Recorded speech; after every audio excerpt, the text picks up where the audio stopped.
What is going on, everybody? Welcome back to the Purple and Gold podcast. Today, we are here with a Pittsburgh Steelers 3-round mock draft, and I'm going to change the way I do things just slightly for these videos if you are returning to the channel, which if you are, thank you very much. If you're new to it, typically we go over the entire depth chart, but I think just to shorten the videos and get straight to the mock drafts, I'm just going to go over the glaring needs for each and every one of these teams.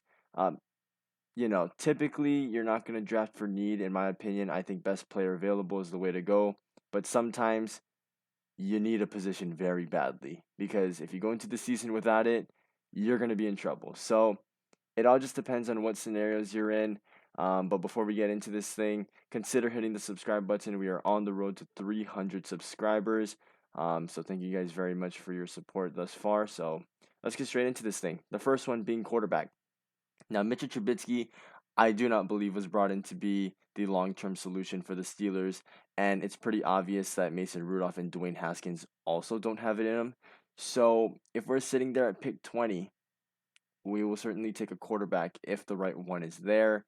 And we're not going to do any trade ups or trade downs just because I don't want to take advantage of the computer. We're just going to sit and pick. But I would not be surprised, even the slightest, if the Steelers do decide to trade up in this year's draft for one of the quarterbacks.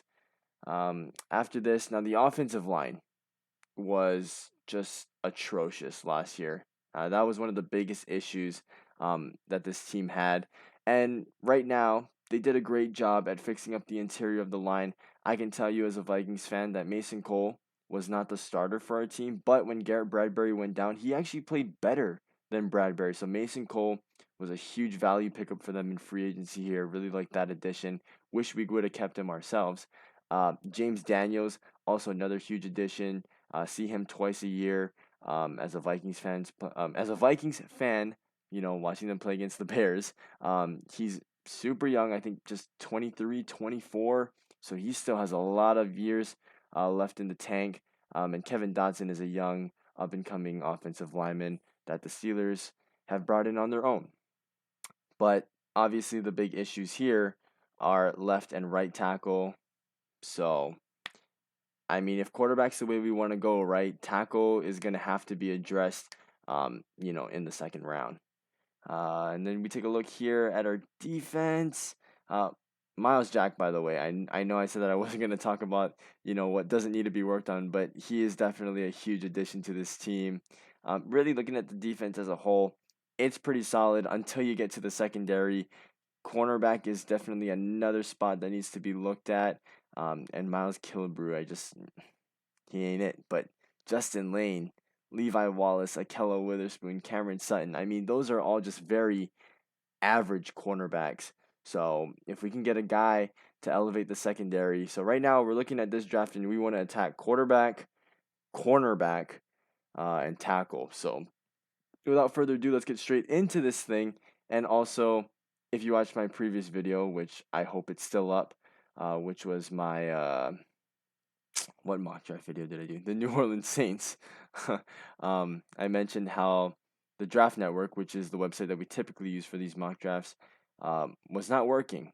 So just a huge L for that. But without further ado, let's get straight into this thing. Pittsburgh Steelers, we're going to be using our first pick here at pick 20. And who are the quarterbacks that are still here? Oh, wow.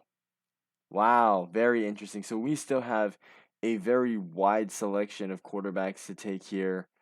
Um, and look, the glory of this entire situation is that the Steelers do not have to play this guy day one, if they don't want to, because you have Mitchell Trubisky, who was signed under a 2-year deal. Look, what is the next pick? We have 52. I don't want to take our chances. I don't think these guys are going to be here at 52. Look, I really love Matt Corral. He's my number one quarterback in this year's draft, but you have a guy in Kenny Pickett who played in your stadium all these years at Pitt and broke a ton of records in the process. He's sitting there right in your backyard. I just feel like this would make a ton of sense. I know that there's been a lot of connections to the Steelers and Malik Willis, and that could definitely happen when draft night comes around. But if he's not available and Kenny Pickett is the guy that's still there, I would not be the slightest bit shocked if the Steelers tried to go out and get Kenny Pickett. Look, like I said, you already have the Pittsburgh connection. Kenny Pickett for me is my number 2 quarterback in this year's draft. Many people would say that he's the most pro ready, but I do not like to use that term. So this is huge for the Steelers right here. You get your future franchise quarterback, and let's move on and let's address the rest of this team. So, we mentioned how we want to address the tackle spot, and we also want to address the cornerback position. So let's just see what we have at both of those positions. And tackle is a dire need at this moment. If I were to take any of these guys at tackle, oh wow, wow.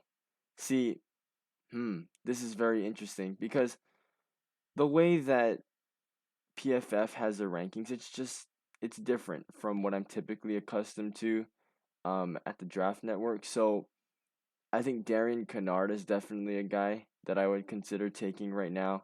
Tyler Smith as well. Daniel Faalele is another one that the dude is just massive. He is massive. Sean Ryan is a guy that I think that potentially still could be there in the third round, and I would definitely consider taking him. Shout out to Chris Paul. Let's take a look at the corners that are still here because I know there's not going to be a ton of them come our pick. So Marcus Jones, Martin Emerson. Oh wow, I had no idea that we could even do this. um, Cam Taylor Britt, Tariq Woolen, Kobe Bryant. There are some pretty interesting names in this year's draft. Don't get me wrong. Okay, I think what we're gonna go ahead and do here is we're gonna take one of the tackles and we're gonna address cornerback in the third round. I think that's gonna be the move. So right here, we'll take Darian Kennard out of Kentucky. Now, it would be nice to see if PFF really likes our draft and they'll show us grades for it after. But if they don't agree with it, then I also don't really care. We addressed a huge need right there, and we got a very solid player in the process. And right here, this is going to be our last pick in the mock draft right here. I want to see though, because what if we could just take out both of the tackle positions? Like Sean Ryan is definitely someone, or Sean Ryan, sorry, is someone that I would definitely consider at this spot as well. Um, Cam Taylor Britt, Tariq Woolen, Marcus Jones. Very interesting. I feel like Tariq Woolen still is a little too early, especially because and we're not gonna do another round of this, but I just feel like if we had our fourth round pick to use, we would definitely take Woolen there. We're gonna go ahead and take Marcus Jones right here, just in terms of value for the PFF draft. I look, I think that this draft went phenomenal, and considering what this team needed and what needed to be addressed. Now, look, this is why I don't typically use PFS Mock Draft Simulator. Look, Kenny Pickett is a C plus at pick 20. I mean, this is a guy who could arguably go in the top 10 of the draft, and we got him at 20. We didn't even have to move. So it's stuff like that where it's like, I got my future franchise quarterback, and you're gonna give me a C plus for this. I don't agree with that. Darian Kennard, so a B. That's something that I can agree with. Um, I think maybe you take him a few picks back. You could potentially trade back and still get him. Like I said, though, we're just gonna stick and pick. But tackle was a huge need. I think Chukwuma Okafor, I think, is a guy that you could probably leave out there, and you're in a little bit of trouble, but you can work with him. He's definitely a bridge guy for now. Um, but at least bringing in one tackle to provide some protection for your quarterback. Darian Kennard would be solid for that position. And then Marcus Jones there at cornerback because we need some cornerbacks on this team. Now, it's not a dire need, and that's why we, waited until the third round to go and address that position. Levi Wallace has been solid during his time in Buffalo. But Sutton, Lane, and Witherspoon, I mean, those guys are all just very all right. And if we can get someone like a Marcus Jones in the third round to potentially elevate the secondary group, um, I don't see why not. So PFF is not really high on this mock draft. Hopefully you guys are. But it's been the Purple and Gold podcast again. Consider subscribing on the road to 300, and I'll see you guys later.